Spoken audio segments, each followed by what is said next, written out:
Checking start का option होगा, उस पर कर लेंगे। स्टार्ट हो गया है। आवाज आ रही है आपको? आपको आवाज आ रही है? Yes yes you are live sir. ठीक है, नहीं आवाज आ रही है ना? Yes yes you are audible. Okay, sorry, technical कुछ प्रॉब्लम के लिए विलंब हुआ। मैं क्षमा प्रार्थी हूं सबसे।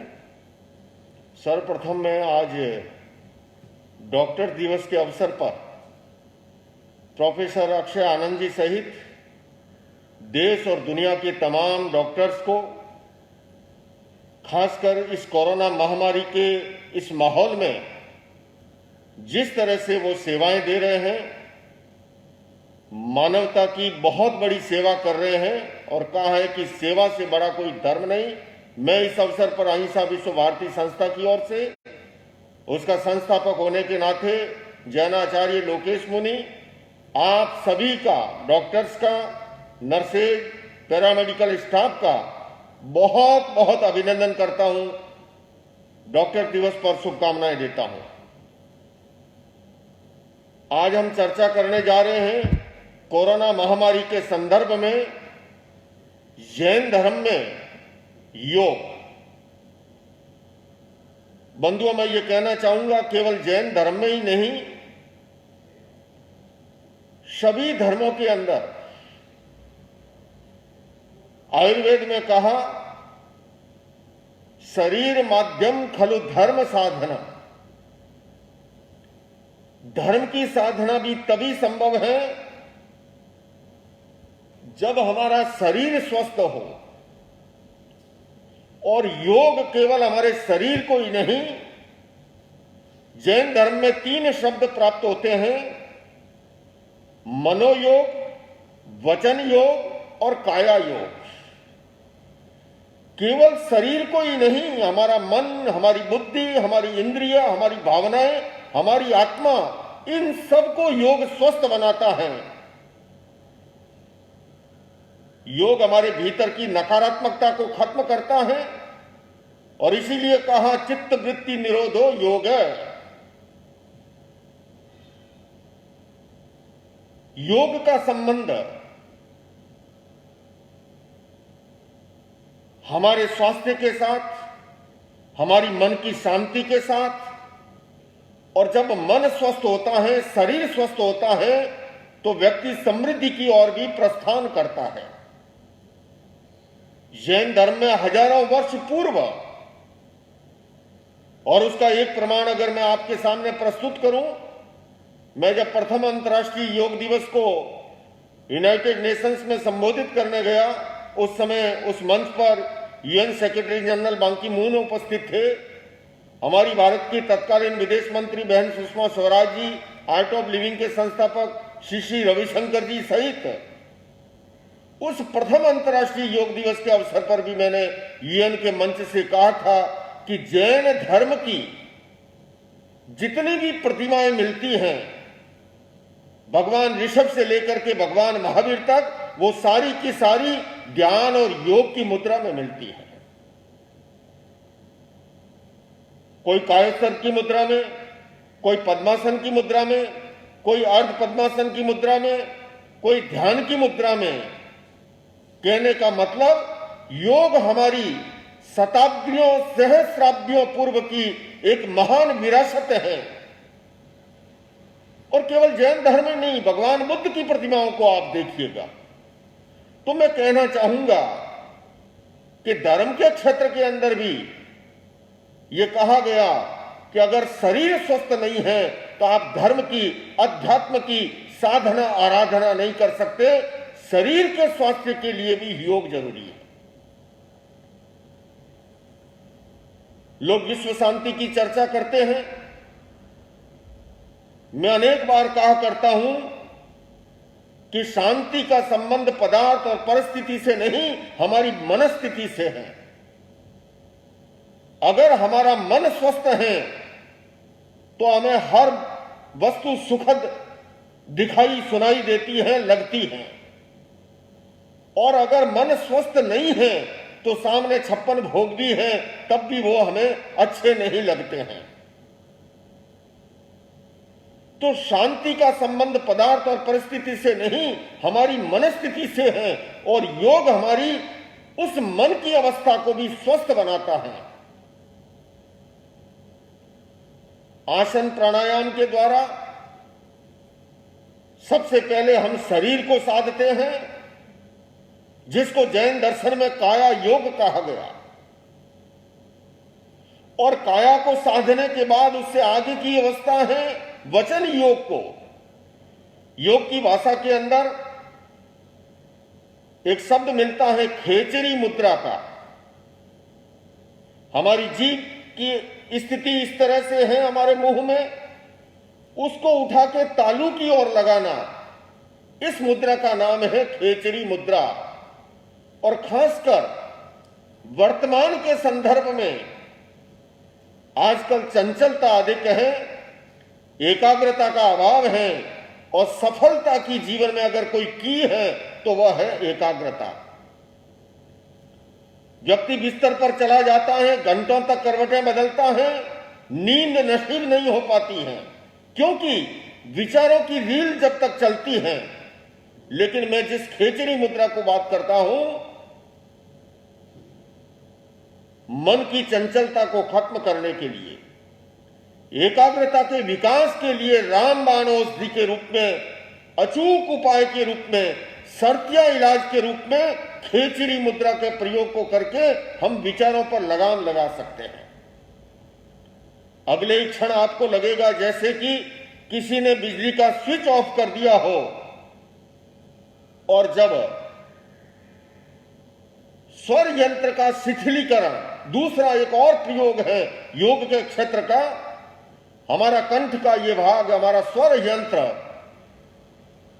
क्योंकि चंचलता का स्वर यंत्र का बड़ा संबंध है, योग के द्वारा हम ऑटो सजेशन के प्रयोग के साथ में शिथिलीकरण के, कायोत्सर्ग के प्रयोग के द्वारा हम स्वर यंत्र को शिथिल करके हम विचारों की चंचलता पर लगाम लगा सकते हैं। और मैं कहना चाहूंगा, एकाग्रता केवल एक सन्यासी के लिए नहीं, चाहे वह विद्यार्थी हो, चाहे वह खिलाड़ी हो, चाहे वह व्यापारी हो, हर क्षेत्र में सफलता की अगर कोई चाबी है, कोई कुंजी है, कोई की है, वह है एकाग्रता। तीसरी बात है काया योग, वचन योग के बाद में मनोयोग की। हमारी कठिनाई क्या है? हम सीधा मन पर अंकुश प्राप्त करना चाहते हैं, मन पर कंट्रोल करना चाहते हैं, किंतु जब तक शरीर की स्थिरता नहीं होगी, वाणी की स्थिरता नहीं होगी, हम मन पर भी अंकुश प्राप्त नहीं कर सकते। और क्रम से अगर हम शरीर को साध करके, स्वर यंत्र को साध करके हम मन को एकाग्र करना की दिशा में प्रस्थान करते हैं, तो एक अवस्था वो आ सकती है कि पवन वेग से अधिक दौड़ने वाले इस घोड़े पर भी हम लगाम लगा सकते हैं। वरना तो हमारे यहाँ कवियों ने, योगियों ने मन को बहुत कोसा और ये कहा कि मन लोभी, मन लालची, मन चंचल, मन चोर, मन के मते न चालिए, पलक पलक मन। और मैं कहना चाहूंगा, हम इस तरह से क्रमबद्ध ढंग से विकास करेंगे तो निश्चित रूप से हम अपने तन को भी साध सकते हैं। हमारा शरीर केवल हाड़ मांस का पुतला नहीं, इसके अंदर विश्व की परम सत्ता समाहित है। बशर्ते हम उसका उपयोग करना सीखें, हम उस कला को जानें, हम उस सत्य को खोज पाएं। बहुत से लोग चमत्कार की बात करते हैं, किंतु वस्तुतः जिन्होंने इस सत्य को समझ लिया वह चमत्कार नहीं, इस अगर प्राणायाम और योग के द्वारा साधा जाए। एक सन्यासी से पूछा गया कि ये सामने पहाड़ पर्वत दिखाई दे रहा है, इस पर किसका शासन चलता है? सन्यासी ने कहा, इस पर लोहे का शासन चलता है। जब हथौड़ा चलता है तो पहाड़ को भी टूटना पड़ता है। पूछा गया कि इस हथौड़े पर किसका शासन है? कहा गया कि लोहा अग्नि के अंदर पिघलता है, उस पर अग्नि का शासन है। फिर प्रश्न किया गया कि अग्नि पर किसका शासन है? तो कहा गया कि पानी का। जब बड़े से बड़ा दावानल हो, किंतु पानी जब बरसता है तो उसे भी शांत होना पड़ता है। और पूछा गया कि पानी पर किसका शासन है, तो कहा गया हवा का। एक पुरवैया ऐसी चलती है, सारे बादलों को जो है वो उड़ा के साथ ले जाती है। इन दिनों में आप देख रहे होंगे मानसून की तैयारियां हैं। कभी कभी लगता है कि बादल तो बहुत उमड़ घुमड़ के आए हैं, किंतु एक हवा ऐसी चलती है वो बादलों को बहा करके अपने साथ ले जाती है। पूछा गया कि इस हवा पर किसका शासन है, तो कहा गया एक योगी जो है वो प्राणायाम की साधना के द्वारा, योग की साधना के द्वारा अपने श्वास पर भी कंट्रोल कर सकता है। यह शक्ति है योग की, यह शक्ति है प्राणायाम की। मैं अगर इस समय कोरोना महामारी के संदर्भ में अगर चर्चा करूं, लोग कोरोना के नाम से डरते हैं, किंतु मैं कहना चाहूंगा कोरोना से डरने की जरूरत नहीं है, उसको समझने की जरूरत है। और उसको समझ करके सतर्क और सावधान रहते हुए उसके बचाव के जो सबसे बड़ा कारण है, वो एक कारण है हम अपने इम्यून सिस्टम को मजबूत बनाएं। और हमारा अपना इम्यून सिस्टम को मजबूत बनाने के अंदर हमारे फेफड़ों की ऑक्सीजन क्षमता को ग्रहण करने की क्षमता को बढ़ाने के लिए जो है सबसे प्रभावी प्रयोग है वो है योग के, प्राणायाम के। आप अनुलोम विलोम के द्वारा, भस्त्रिका के द्वारा, कपालभाति के द्वारा, डीप ब्रीदिंग के द्वारा अपने फेफड़ों की क्षमता को इतना विकसित कर लें और अपने इम्यून सिस्टम को इतना मजबूत बना दें। कोरोना जितने जैसे न जाने कितने वायरस निरंतर आते भी रहते हैं, किंतु जब हमारी प्रतिरोधात्मक शक्ति मजबूत होती है, हमारी वह सेना जब मजबूत होती है, तो वो कोरोना जैसे वायरस जो है हमारे पर हावी नहीं हो पाते हैं। जिसका इम्यून सिस्टम कमजोर होता है उस पर वो अधिक प्रहार करता है।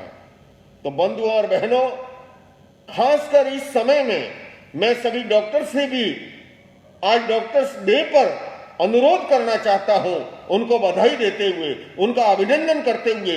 वो मानवता की बहुत बड़ी सेवा कर रहे हैं, किंतु साथ साथ मैं उनके स्वास्थ्य के प्रति मंगल कामना करते हुए उनके स्वास्थ्य के लिए मैं ये निवेदन करना चाहूंगा कि आप लोग भी, हालांकि मैं जानता हूं डॉक्टर का जीवन अत्यंत व्यस्ततम समय होता है और न जाने किस समय इमरजेंसी आ जाए, किंतु उसके बावजूद भी मैं कहना चाहूंगा कि 24 घंटे में करीब आधे घंटे का ऐसा समय आप निकालिए जिसमें योग प्राणायाम, आसन प्राणायाम, ध्यान के द्वारा अपनी बैटरी को भी इस तरह से चार्ज करें जिससे कि आप और अधिक कुशलता के साथ मानवता की सेवा कर सकें।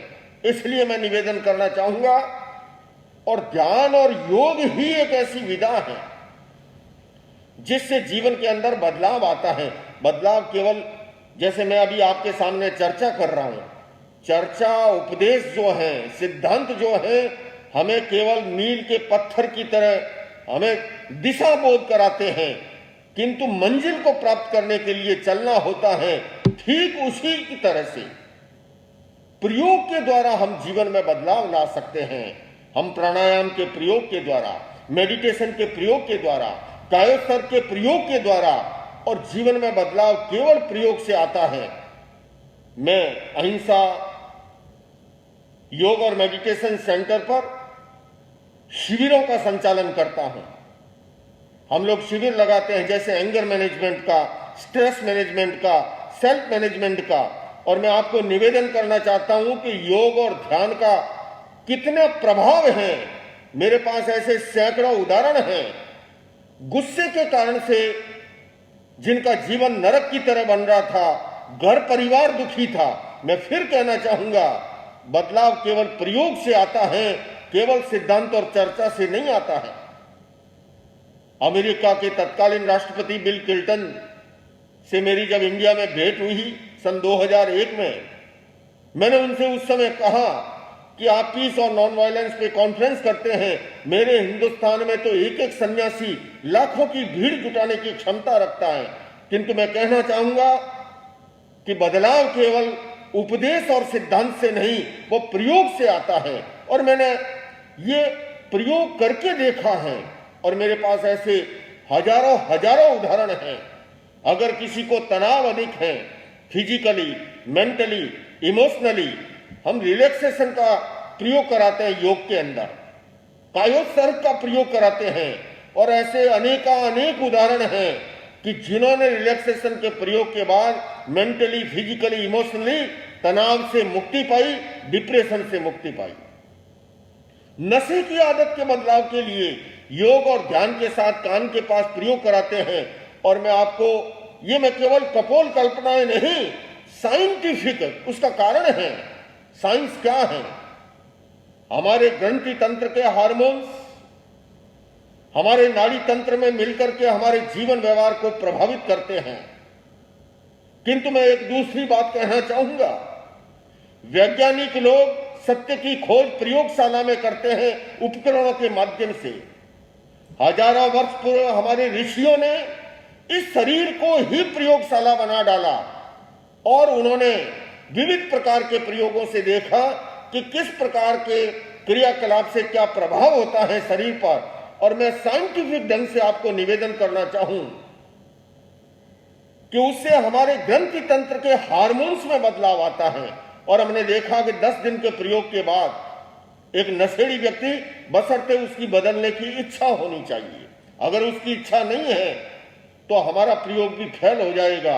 वो कोई जादू का डंडा नहीं है, किंतु हाँ, वो भले ही आदत से मजबूर है, किंतु अभी उसकी इच्छा है बदलाव की, तो वो प्रयोग से जब गुजरता है, भीतर से ग्रंथि तंत्र के हार्मोन्स में बदलाव आता है और उसके बाद में नशे की वस्तु उसके सामने ले जाई जाए, वो नशा नहीं कर पाएगा। तो मैं फिर से निवेदन करना चाहता हूं कि बदलाव प्रयोग से आता है, बल्कि मैं तो आपके इस कार्यक्रम के माध्यम से भारत सरकार से निवेदन करना चाहूंगा कि हम इस ध्यान और योग को, मैं किसी संप्रदाय की बात नहीं कर रहा हूं, मैं किसी धर्म परंपरा की बात नहीं कर रहा हूं, मैं उन साइंटिफिक प्रयोगों की बात कर रहा हूं। उसको अगर प्राइमरी एजुकेशन से अगर इंट्रोड्यूस किया जाए, आज शिक्षा के द्वारा अच्छे डॉक्टर, वकील, इंजीनियर बन रहे हैं, किंतु एक अच्छे इंसान के निर्माण के लिए मैं समझता हूं अगर प्रारंभ से ही ये वैल्यू एजुकेशन के रूप के अंदर योग और मेडिटेशन को अगर इंट्रोड्यूस किया जाए तो बहुत बड़ा बदलाव आ सकता है। क्योंकि हमारे इसी शरीर के अंदर, हमारे इसी मस्तिष्क में एनिमल ब्रेन भी मौजूद है, तो हमारे इसी मस्तिष्क में नियोकॉर्टेक्स परत भी मौजूद है, जहां पर दैविक वृत्तियां जन्म लेती हैं। ये साइंटिफिक सच है। हमारे यूनेस्को के संविधान में भी इस बात को स्वीकार किया गया कि युद्ध मैदान में बाद में लड़ा जाता है, पहले मस्तिष्क में पैदा होता है। तो मस्तिष्कीय प्रशिक्षण के लिए मैंने जैसे आपसे कहा कि हमारे इसी मस्तिष्क में एनिमल ब्रेन भी है, जो कि पार्श्विक वृत्तियों के उद्गम का स्थान है, तो नियोकॉर्टेक्स परत भी है, जो कि मानवीय और दैविक वृत्तियों के जागरण का स्थान है। मेडिकल साइंस भी इस बात को स्वीकार करता है। अगर स्टूडेंट का, एक बच्चे का सिंपैथेटिक नर्वस सिस्टम ज्यादा सक्रिय है या पैरासिम्पैथेटिक नर्वस सिस्टम, या तो वो हीन भावना में चला जाएगा, दब्बू रह जाएगा, या इतना आक्रामक बन जाएगा। जैसे वर्जीनिया की यूनिवर्सिटी में एक स्टूडेंट ने 32-33 स्टूडेंट को शूट करके रख लिया। आज अपेक्षा इस बात की है संतुलित और सर्वांगीण विकास की, और उसके लिए आज की हमारा एजुकेशन सिस्टम शारीरिक शिक्षा पर ध्यान दे रहा है, बौद्धिक शिक्षा पर भी बहुत ध्यान दे रहा है, किंतु मेंटल डेवलपमेंट और इमोशनल डेवलपमेंट के लिए योग और ध्यान से अधिक श्रेष्ठकर और कोई प्रणाली नहीं है। मुझे याद आ रहा है, इब्राहिम लिंकन ने एक लेटर लिखा था अध्यापक को, अमेरिकी राष्ट्रपति ने, कि आप मेरे बच्चे को गणित पढ़ाएंगे, भूगोल और खगोल पढ़ाएंगे, किंतु मैं ये चाहता हूं कि बच्चे को आप ऐसा भी कुछ पढ़ाएं कि जीवन में जब उतार चढ़ाव आए तब धैर्य कैसे रखना है, तब संतुलन कैसे रखना है। हम देखते हैं एक साइंटिस्ट की सही समय पे पदोन्नति नहीं होती है और बहुमंजिली इमारत से कूद के जान दे देता है। एक डॉक्टर भी अगर नशा करता है, या फिल्मी चकाचौंध की दुनिया में हमने देखा इन दिनों के अंदर कि किस प्रकार से ईवान जो है आत्महत्या को वर्ण कर लेता है। मैं कहना चाहूंगा हमारे अपने इमोशंस और पेशेंस पर नियंत्रण के लिए योग और ध्यान के प्रयोग जो है वो बहुत प्रभावी है। एक व्यक्ति गाड़ी लेके जा रहा था, अभी की तरह संध्या का समय था। ट्रैफिक पुलिस वाले ने देखा, उसने देखा गाड़ी के लाइट नहीं है, रोकने की चेष्टा की, भैया गाड़ी कहां दौड़ा रहे हो, इसके लाइट नहीं है। ड्राइवर ने पुलिस वाले से कहा बीच में से हट जा नहीं तो मारा जाएगा, इसके ब्रेक भी नहीं है। वो गाड़ी कितनी खतरनाक होगी जिसके लाइट भी ना हो, जिसके ब्रेक भी ना हो। मैं पूछना चाहूंगा, मैं कहना चाहूंगा वो इंसान कितना खतरनाक होगा जिसका अपना इंट्यूशन पावर जागृत नहीं है, जिसका जो है अपने इमोशंस और पेशेंस पर नियंत्रण की क्षमता नहीं है। बंधुओं, ध्यान और योग के अंदर उसके प्रयोगों के द्वारा हम अपने संवेगों पर कैसे नियंत्रण पाएं, हम अपने इमोशंस पर कैसे नियंत्रण पाएं, ये विधा भी सिखाई गई है।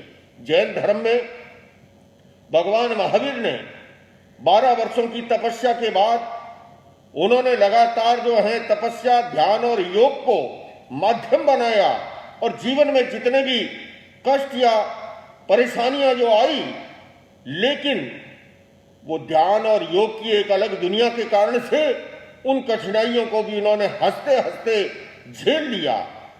मैं कहना चाहूंगा ध्यान और योग के द्वारा हमारा जहां शरीर का संघनन मजबूत बनता है, हमारा मन मजबूत बनता है, जिसे हमें अगर कहना चाहें हमारा विल पावर, हमारा कॉन्फिडेंस, हमारा मनोबल, हमारा आत्मबल, हमारा संकल्प बल, और जब व्यक्ति का शरीर बल मजबूत हो, मनोबल, संकल्प बल, आत्मबल मजबूत हो, तो वो बड़ी से बड़ी विजय को प्राप्त कर सकता है। अपेक्षा इसी बात की है कि हम इसके प्रयोगों को जीवन के अंदर अपनाएं। मैं पुनः, मुझे जैसा कहा गया था 20 मिनट के लिए, कुछ 2-4-5 मिनट विलंब से शुरू हुआ, समय संपन्न हो रहा है। मैं पुनः पीजीग्राम के इस कार्यक्रम के माध्यम से आपके सामने उपस्थित हुआ। मैं प्रोफेसर अक्षय आनंद जी सहित पुनः देश और दुनिया के सभी डॉक्टर्स को बधाई और शुभकामनाएं। और मैं देख रहा हूं लंबे समय से इस फेसबुक के माध्यम से ये संगठन निरंतर कार्यक्रम चला रहा है और अब तक उससे लाखों लाखों लोग लाभान्वित हुए हैं, प्रभावित हुए हैं और उससे अपना अच्छा जीवन उन्होंने इस कोरोना महामारी के दौरान भी जो है कैसे तनाव मुक्त करें, कैसे भय मुक्त रहें, कैसे आनंदित रहें, अलग अलग स्कॉलर को, अलग अलग क्षेत्र के विद्वानों को, अलग अलग क्षेत्र के अनुभवी लोगों को एक मंच पर लाए। आज मुझे भी यह अवसर मिला। मैं पुनः आपके इस संगठन के प्रति बहुत बहुत आभार और शुभकामनाएं व्यक्त करता हूं। इन्हीं शब्दों के साथ ओम अरहम।